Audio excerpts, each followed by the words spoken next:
Hola, soy la profesora Isabel Mendoza Aguilar. Es un gusto estar con ustedes a través de este medio.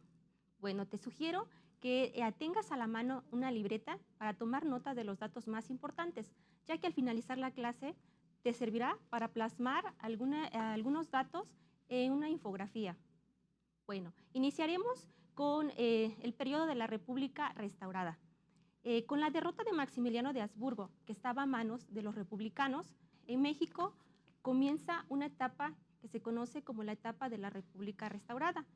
En ella, Benito Juárez y su gobierno entra a la Ciudad de México, pero también concluye en el año de 1876 con el plan del triunfo, con el plan de Tuxtepec. Tanto las leyes y algunas políticas que surgieron en esta etapa fueron de gran trascendencia para el desarrollo del país. ¿Sabías que muchos beneficios que actualmente estamos disfrutando tuvieron origen durante la República restaurada?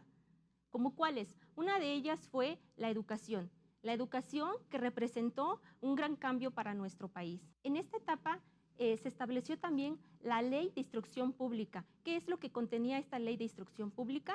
Es que la educación fuera obligatoria, gratuita y laica. Aquí tenemos 3 preguntas que vamos a analizar. Una de ellas, ¿qué significa la República restaurada? Bueno, la República restaurada significa en sí lo que es la paz social, el progreso del país, así como también la identidad nacional. ¿Quiénes fueron los gobernantes de este periodo? En este periodo fueron 2 gobernantes. El primero que fue Benito Juárez, con un periodo de 1867 a 1872, y el gobierno de Sebastián Lerdo de Tejada, de 1872 a 1876. Fueron 2 periodos de gobierno que estuvieron durante esta etapa de la República restaurada. ¿Cuáles fueron los cambios que beneficiaron a nuestro país durante la República restaurada? Bueno, los cambios fueron la identidad nacional, así como también la paz social, el derecho a la libertad, el derecho a la igualdad y también lograr la separación del Estado de la Iglesia. Bueno, en esta etapa de la República restaurada significaron grandes cambios. Para esto te invito a que veas la siguiente imagen. Es una caricatura de Benito Juárez, en donde marca su entrada a la Ciudad de México. Aquí vemos acompañado también de su gobierno. Bueno, esta etapa durante la República restaurada significó grandes cambios.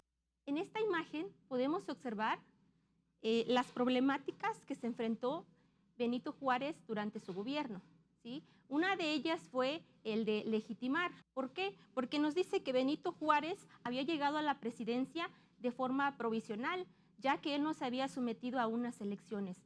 Para esto tenía que demostrarle a la población de que él era un gobierno legítimo. ¿Y qué significa el legitimar? Bueno, legitimar nos dice que es una acción, una posición que debe de tener el Estado. En este caso, que se debe de considerar un gobierno justo y también válido. En este caso, Benito Juárez se enfrentó con diferentes problemáticas. Uno de ellos era demostrar con la población su legitimidad para el gobierno. Para esto, Benito Juárez en 1867 tuvo que someterse a varias críticas de la población, lo cual lo llevó a realizar nuevas elecciones. En aquellos días, el gobierno de Juárez buscaba que el pueblo mexicano lo aceptara como una autoridad legítima. En 1867, no todas las personas estaban de acuerdo con que Benito Juárez siguiera siendo presidente. Recordemos que había asumido el poder ejecutivo de manera interina. En esta permanencia en el cargo constituyó uno de los argumentos principales de quienes criticaban el gobierno y no reconocían su legitimidad. La mejor forma de legitimar al gobierno era a través de elecciones democráticas. La idea era que si el pueblo elegía a sus propios representantes, entonces el gobierno sería considerado como legítimo, válido y aceptable. Juárez convocó elecciones y propuso en un plebiscito el restablecimiento del Senado de la República y el otorgamiento del veto presidencial con el fin de contrarrestar el poder legislativo. Vemos a los 2 candidatos que se postularon para las elecciones de 1867. En el primero aparece Benito Juárez y Porfirio Díaz. Porfirio Díaz, que fue un general identificado que estaba en contra de los conservadores y del imperio de Maximiliano de Habsburgo. Los resultados le favorecieron a Benito Juárez en estas elecciones, por lo cual resultó triunfador. A esto, Porfirio Díaz no estuvo de acuerdo. Por otro lado, recordemos a Juárez que una de las tareas principales fue la reconciliación nacional. Por ejemplo, en Yucatán estalló una rebelión conservadora que reclamaba la reinstalación del imperio, mientras que en el centro y en el occidente estallaron movimientos a favor de Jesús González Ortega y Porfirio Díaz. ¿Cómo intentó el gobierno de Juárez reconciliar el país? Quisiera confirmar que reconciliar significa perdonar y también significa volver a establecer un vínculo que se ha dañado por algún conflicto. ¿Cómo se logró la reconciliación y la postura de Juárez? Fue otorgar el indulto a sus adversarios con sus antiguos enemigos, particularmente los que habían apoyado y formado parte de esta intervención. Y el Segundo Imperio comenzó a implementar las medidas que observamos en la siguiente imagen. La reconciliación que quería Benito Juárez era igual a un progreso del país. Las medidas, una de ellas fue disminuir las penas de cárcel, modificar la clasificación por pagos de multas, establecer una ley de amnistía. ¿En qué consistía esta ley de amnistía? En que algunas personas habían perdido sus derechos y de esta forma, por medio de esta ley, podían adquirir esos derechos. De esta manera, tanto profesionistas como intelectuales se incorporaron a la vida política del país y contribuyeron a la construcción de un Estado centralizador durante las siguientes décadas. En otras palabras, el gobierno de Juárez se preocupó por los conflictos no obstaculizaran el progreso del país. Otro gran problema también que afectaba a nuestro país en ese entonces, como ahora, era la crisis económica. Todos esos años de guerra, las deudas y los cambios de gobierno colocaron a la economía del país en una grave bancarrota. Solo hasta en los tiempos de la República restaurada empezó a ser posible aplicar las medidas necesarias para cambiar esta situación. Vemos las medidas que adoptó el gobierno juarista para afrontar la crisis económica. La primera tenemos la reactivación de la producción agrícola, el fomento a la industria, la construcción de las redes ferroviarias. En la construcción de las redes ferroviarias fue uno de los cambios más importantes para nuestro país. También tenemos la reorganización de la hacienda, la disminución de los gastos públicos. Más adelante también se planteó continuar con la nacionalización de los bienes eclesiásticos, con el fin de contribuir a la modernización económica del país. Por otra parte, se proyectó la disminución del gasto público, al reducir el número de efectivos militares. En contraparte, se buscó incrementar el dinero que se generaba. Con el fin de estimular la inversión extranjera, el gobierno de Juárez ratificó las concesiones al Banco de Londres y a la Compañía de Construcción de Ferrocarril del tramo Apizaco-Puebla. Fue inaugurada con el presidente en el año de 1869.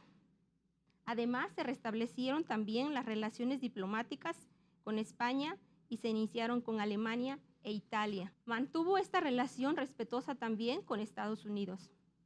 En la siguiente imagen podemos ver la forma en que Juárez afrontó el rezago educativo. La educación fue el tema central para los gobiernos de la República restaurada. Después de que la Constitución de 1857 se encargó de establecer que la educación sería laica. ¿Qué quiere decir esto? Que la educación sería independiente de cualquier religión.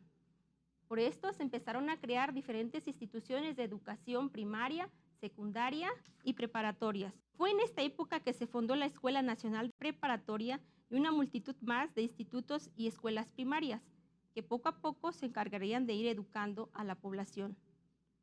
El principal objetivo del gobierno de Juárez en lo relativo a la educación fue la elaboración de un programa educativo que estuviera acorde con la secularización de la sociedad y a la formación del Estado. Por ello se encargó a Gabino Barreda, quien encabezara los trabajos de una comisión que elaborara un proyecto que finalmente aterrizó en la Ley Orgánica de Instrucción Pública. La Ley de Instrucción Pública se sustentó en el positivismo y en la doctrina filosófica que abogó por la concepción científica. Como podemos ver, surgieron varios beneficios en esta etapa de la República restaurada en cuanto a la educación, pero también surgieron diferentes aspectos sociales a lo largo de su gobierno de Juárez, que se enfrentó a rebeliones indígenas y campesinas. Una de las más radicales se produjo en 1868 en las cercanías de la capital. Fuertes demandas agrarias se extendió por Chalco y Texcoco. Observamos el retrato de los dos candidatos en las elecciones de 1871. En ese año, Benito Juárez decidió participar en las elecciones presidenciales, contendiendo en contra de Porfirio Díaz y Sebastián Lerdo de Tejada. Ante el triunfo de Juárez, Lerdo reconoció los resultados. No fue así para Porfirio Díaz, quien encabezó el Plan de la Noria. ¿Qué es lo que contemplaba el Plan de la Noria? La destitución de Juárez y la convocatoria a nuevas elecciones. La rebelión de la Noria provocó diferentes manifestaciones armadas en las regiones de Oaxaca, Nuevo León, Durango y Sinaloa y Zacatecas. Después de la derrota de los rebeldes en el norte y en Oaxaca, donde el hermano de Porfirio Díaz fue fusilado, Juárez no pudo estar más tiempo en el poder, ya que en el año de 1872 murió víctima de una dolencia cardíaca. En aquel momento, Sebastián Lerdo de Tejada ocupaba el puesto de presidente de la Suprema Corte, por lo que debido a lo estipulado en la Constitución, él era el indicado para ocupar el puesto que había dejado Benito Juárez. Con el fin de lograr una legitimidad, expidió un decreto para elegir presidente constitucional para el periodo de 1872 a 1876, al mismo tiempo que se contempló la amnistía a los presos políticos. En la siguiente imagen puedes ver quiénes fueron los candidatos en esa elección, en el periodo de 1872 a 1876. Esta situación favoreció en las elecciones que se postularan Porfirio Díaz, José María Iglesias y el propio Lerdo de Tejada. Como resultado de la elección, Sebastián Lerdo de Tejada ganó la presidencia, seguido por José María Iglesias, mientras que Porfirio Díaz quedó en tercer lugar. Para muchos políticos del momento, Sebastián Lerdo de Tejada era el indicado de ocupar la presidencia, ya que dejó intacto el gabinete de Juárez a pesar de la oposición de los lerdistas. El periodo de Sebastián Lerdo de Tejada de 1872 a 1876, las principales políticas de gobierno, la primera fue la derrota de Manuel Lozada, que significó para Lerdo un paso necesario para la pacificación del occidente. Lozada, también conocido como el Tigre de Arica, fue un caudillo de Tepic que impuso su autoridad aprovechando los movimientos políticos. La base de su poder lo constituyeron las comunidades indígenas, las que no duraron en apoyarlo a cambio de la devolución de las tierras que los hacendados les habían sido despojados. En 1873, Lerdo de Tejada envió al ejército a combatirlo. Después de ser aprehendido, fue fusilado. También tenemos aquí las leyes de reforma. El gobierno de Sebastián Lerdo de Tejada continuó con la implantación de los ideales liberales, iniciando durante el periodo presidencial de Juárez. Así, mediante decreto presidencial, en mayo de 1873, logró elevar las leyes de reforma a un rango constitucional. Como consecuencia, se prohibió definitivamente el establecimiento de las órdenes monásticas, pero lo más significativo fue la indicación de que la Iglesia no podía adquirir bienes raíces. Tenemos la Ley Lerdo. ¿En qué consistía la Ley Lerdo? Trataba sobre la desamortización de bienes eclesiásticos y comunales, con la que se buscaba nacionalizar las propiedades de la Iglesia para dividirlas y venderlas, de tal forma que el gobierno pudiera quedarse con una parte de esas ganancias. Además, gracias a esta ley, empezó a cambiar rápidamente la infraestructura antigua de la colonia. Con la venta de la distribución de las propiedades inmobiliarias de la Iglesia, las ciudades empezaron a cambiar. En donde antes había un solo convento enorme, ahora había casas y edificios. Se trazaba también una nueva avenida, se hacían obras de drenaje, etc. Entre otras palabras, la ley de desamortización modificó la forma de la propiedad y le dio más recursos económicos al gobierno. Además, en otra medida importantísima que se tomó en esa época para resolver la crisis económica fue la construcción del ferrocarril. Uno de los problemas más graves de nuestro país a lo largo de este siglo eran las grandes distancias que separaban y las pésimas condiciones de los caminos, pues precisamente por esto el ferrocarril se construyó para apoyar el comercio, agilizando así las rutas que conectaban a la ciudad. Por otra parte, Lerdo trató de reconciliar con los antiguos oponentes, por esta razón extendió la amnistía. En relación con el poder presidencial, Lerdo logró que se aprobara la creación del Senado y de esta forma se logra la reestructuración económica del país. La siguiente imagen es una caricatura de la época de Porfirio Díaz y Vicente Riva Palacios, uno de los principales críticos del gobierno de Lerdo de Tejada. Sostendía la bandera nacional de la no reelección, el lema con que los opositores del gobierno se levantaron en armas. Al término de su mandato, Lerdo de Tejada buscó la reelección, pero el triunfo fue desconocido mediante el Plan de Tuxtepec, una proclama que lideraba Porfirio Díaz, exigía su renuncia y reconocía la Constitución de 1857, suprimía el Senado y mencionaba la convocatoria a nuevas elecciones. Al mismo tiempo, José María Iglesias, presidente de la Suprema Corte de Justicia de la Nación, intentó con el apoyo de varios gobernadores, senadores y diputados apoderarse de la presidencia de la República. Al enfrentarse a una rebelión conjunta de porfiristas y iglesistas, Lerdo de Tejada renunció a la presidencia y se marchó a Estados Unidos. En octubre de 1876, las victoriosas fuerzas de Díaz ocuparon la ciudad, quien asumió de manera inmediata la presidencia provisional. Con este hecho se terminó la etapa conocida como la República Restaurada e inició una etapa conocida como el Porfiriato en 1876. Hemos dedicado esta clase a aprender la importancia política de la República Restaurada, así como las medidas que se tomaron los diferentes gobiernos de Benito Juárez y Sebastián Lerdo de Tejada. Para sistematizar lo que hemos aprendido, te propongo que elabores un organizador gráfico. Para esto, observamos en la siguiente imagen las preguntas guías. Lo primero sería el tema principal, que sería la importancia política de la República Restaurada. Las preguntas guías: ¿cuándo inició? ¿Por qué inició? Personajes más relevantes, problemática y acciones emprendidas. Recuerda en utilizar la imaginación y la creatividad. Con este producto, ten la seguridad de que te servirá para conocer más de esta etapa de la República Restaurada.